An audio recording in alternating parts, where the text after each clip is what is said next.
I couldn't afford any real contractors. I couldn't afford a real plumber, couldn't afford a real electrician, I went through the neighborhood. And this was in the hood, okay? I just went through the neighborhood and I started recruiting people in the hood, right? Who can paint, who knows plumbing.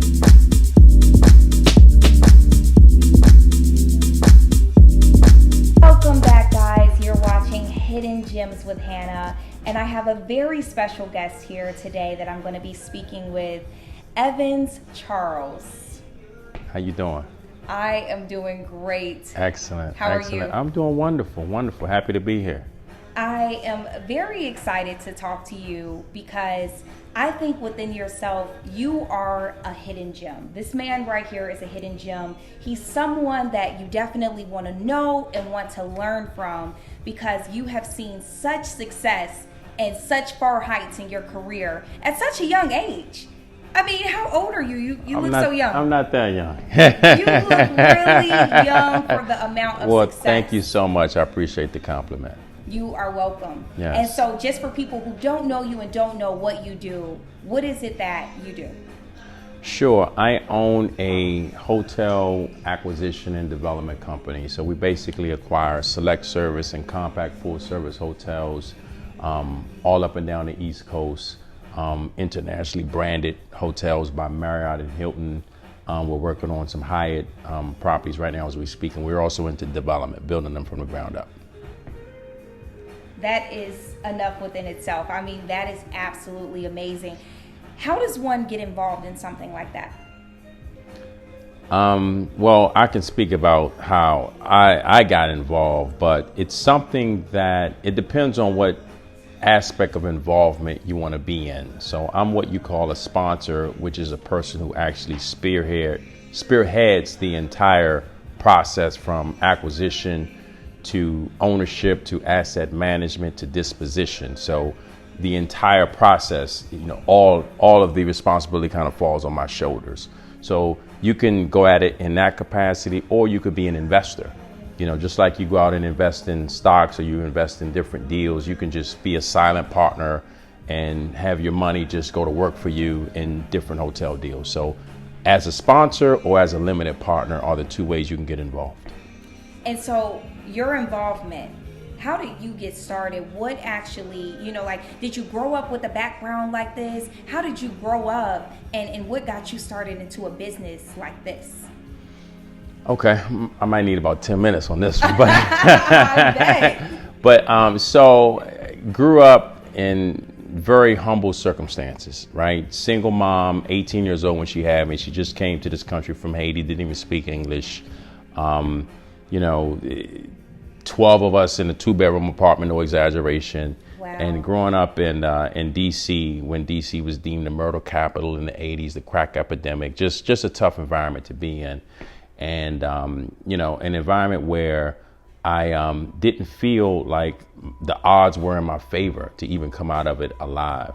So at the point when I got my scholarship, my athletic scholarship, I had 3 years left to graduate. So I ended up getting my undergraduate by year 4. And then I said, I'm not going to waste this last year where they're paying for school.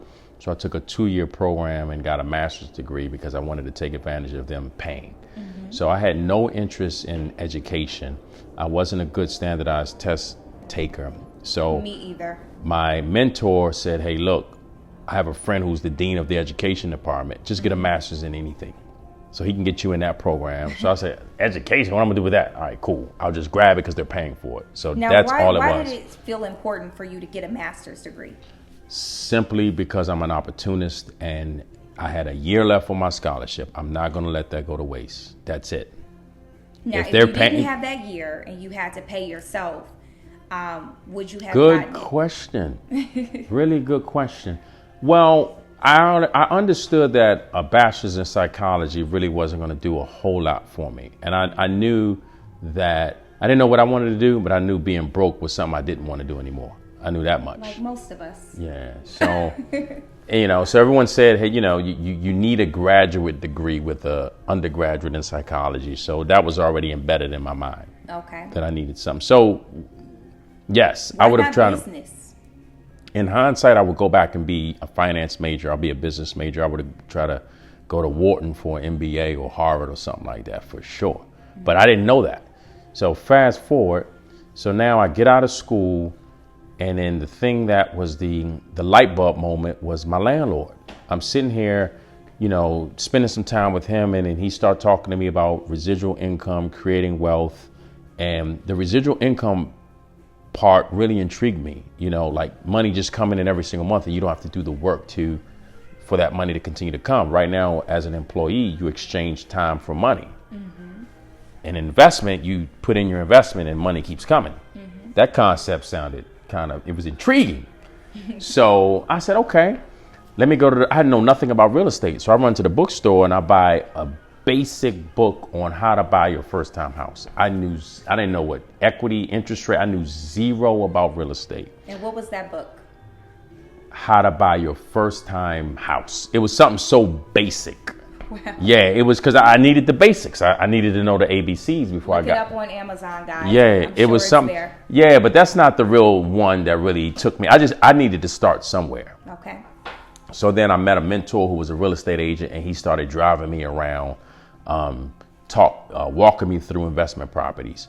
He didn't know he was teaching me, but he was teaching me because he was an investor, and he was looking at properties, and he was evaluating them real quickly. And I'm just like a sponge just listening to this guy. And he's like, look, the market is selling for $90,000. This is $40,000. I think we'll need $30,000 to fix it, and we can make $20,000 profit. So I'm just like calculating all this stuff. Oh man, this all makes sense.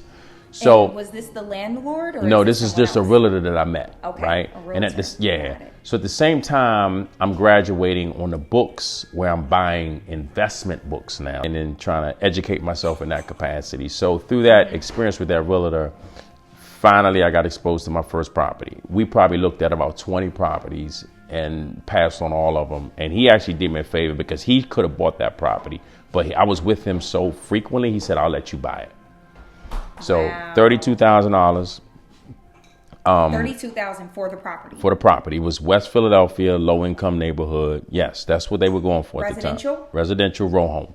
3-bedroom row home. Wow. It was a foreclosure.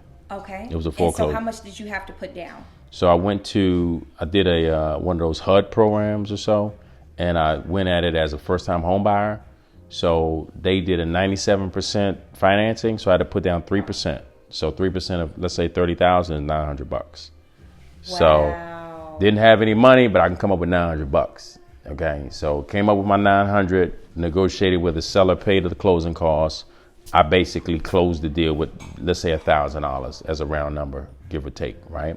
So I had a credit card, and I used that credit card. I went to Home Depot, started buying the materials that I needed.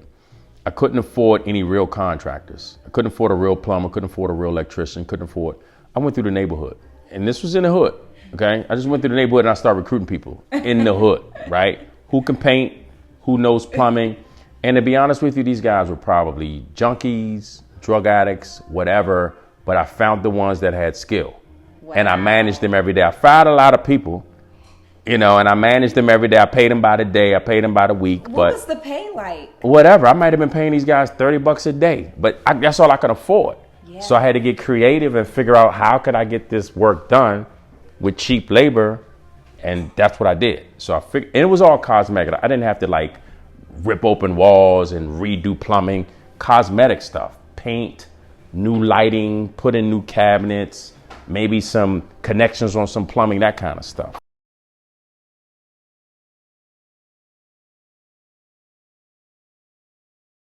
I want to get into how you got started in the business of ownership for hotels and being a CEO of your own development company. Okay.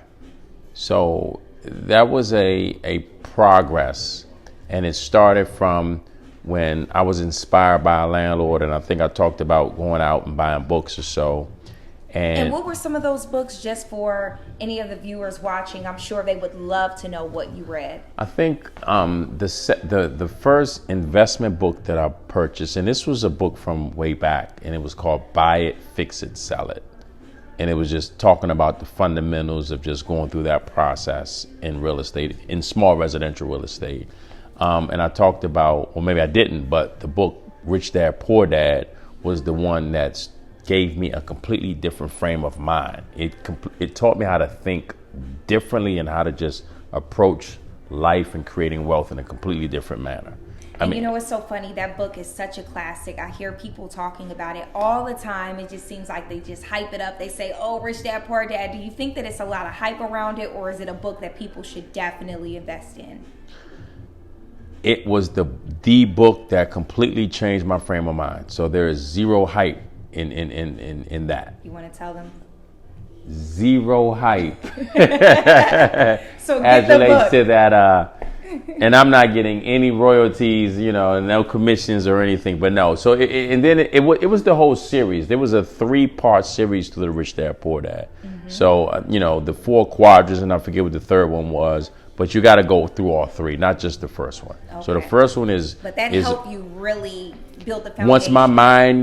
Once I changed here, then it just manifested in what I did, because it was my mindset was completely different. You know? And so when your mindset changed, what was that next step? What did you do? How did you get started? So after I purchased that first property and I didn't finish that story, mm-hmm. and I ended up fixing it up, I sold it 6 months later. And remember, I came out of pocket about $1,000, and I had a $25,000 profit. 25 years old, never saw that kind of money in my life. So you only invested $1,000 and got $25,000 back. That's right. Wow. So when I saw that, you know, I looked at it and I praised. I was excited. I never told anybody because I just didn't want anybody to know I had that kind of money at that time. So I actually put 100% of that money back into the next deal.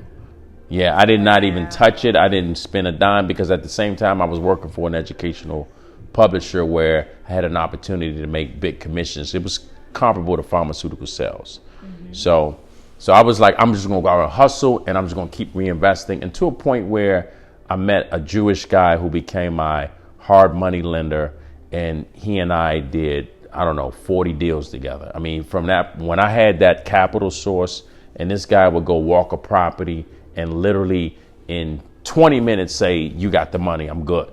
I mean, we had that kind of relationship because I kept making him money and made him a believer. So 10 years later, we did 60 to 70 transactions. I was buying properties every 30 days. 60 to 70. These are over residential, a 10-year commercial? Residential properties. Okay. So I literally played the Monopoly game.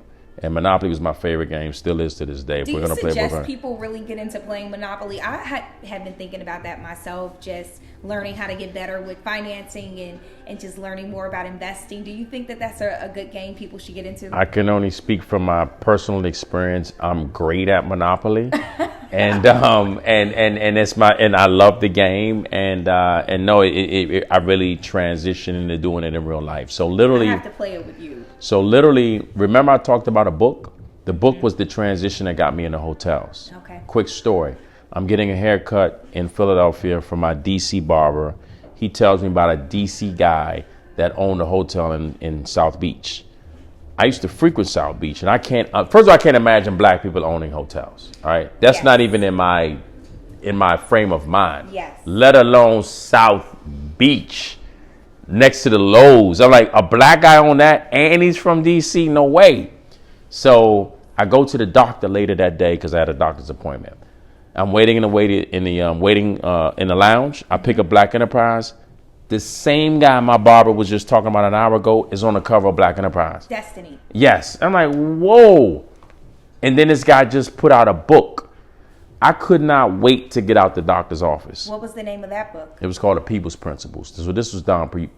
People's Principles. Right. So I run to the bookstore. I get the guy's book. And the book was so perfect for me at the timing for where I was in my life. I was ready to transition into larger deals. I was doing multifamily. I was doing apartment buildings. I was doing condos. So I started to get into that. And then this book, he did it in a storytelling format where he talked about how he did each deal. And when I saw he was doing these larger deals without having a lot of money out of pocket, it gave me the confidence. Because if someone's doing a $50 million deal, I'm thinking somebody need $10, $15, $20 million in their pocket.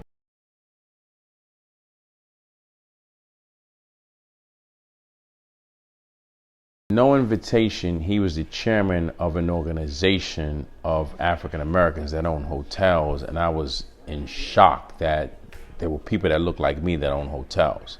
So I jumped on a plane. There was a conference in like 7 days. So I knew absolutely no one. I show up at the conference and my mouth just dropped because I saw guys on stage. I met people from the brands, every aspect of the hotel industry focused on African American ownership. So and what conference was this? It was the NABHOOD conference. So acronym for National Association of Black Hotel Owners, Operators, and Developers. So wow. that just blew me away. And I said to myself that I'm not going to come back to the next meeting next year unless I own a hotel. So I assembled my entire team at this one meeting, from so partner. You met your I did. team. I knew no one. No one knew me from a can of paint. Wow. I just went on a networking mission, and I think some people took me seriously because they felt that that I was serious. I mean, I was really just trying to absorb information. And within this networking and within everything that you gained from NABHOOD, where did it put you today? So it was the start and the foundation that was created for me to be where I am today. Because, where I am today is really a basis of relationship building that started from that one meeting and that team assemblage that allowed me to get my first deal capitalized, find my first deal, find my franchise partner, find my construction company, find my management company that operated the hotel. Everybody so right was now, found at that one meeting. That's absolutely amazing. Right now in 2019, what would you say you have under your belt that you've accomplished that you are proud of? I mean, there's a lot of things that I would say that I'm proud of. I mean, for the most part, I think I entered into an industry where there are not a lot of people that look like me have gone into. I think I've gained a good grasp of the industry. I've developed respect. I've developed some strong relationships, and I've gotten deals done, within the industry. Currently, have gotten over a couple $100 million of total portfolio. I have probably that same number in the pipeline from a development standpoint. So objective to have north of $1 billion in the next 36 months of hotels under our belt. And what hotels are under your belt at this point? So we focused on Marriott and Hilton brands. So I have 5 Hilton hotels, Hampton Inn, Homewood Suites, Doubletree, Embassy Suites. I own a Westin by Marriott. I've owned a Fairfield Inn by Marriott. I've owned a Holiday Inn Express by IHG. So we have a wide range of different brands. Where I'm really intrigued, what I really want to do is an adaptive reuse soft brand. When I say soft brand, meaning that it's independent and we can make it what we want to make it, but maybe we're tapping into a Marriott or a Hilton reservation, but it's not a cookie cutter brand by them. It so allows you to brand yourself. Exactly.